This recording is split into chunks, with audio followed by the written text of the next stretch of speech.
माझे नाव शिवांश विक्रम रेटे. मी आता दुसरे शिकतो. मी आज तुम्हाला डॉक्टर बाबासाहेब आंबेडकर यांच्याविषयी काही 4 शब्द सांगणार आहे. ते तुम्ही शांत चित्ताने ऐकून घ्यावे अशी माझी नम्र विनंती. डॉक्टर बाबासाहेबांचा जन्म 14 एप्रिल 1891 रोजी महू या गावी झाला. त्यांच्या वडिलांचे नाव रामजी तर आईचे नाव भीमाबाई असे होते.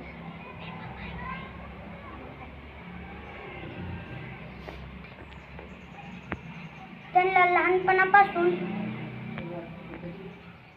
अत्यंत हुशार व बुद्धिमान होते.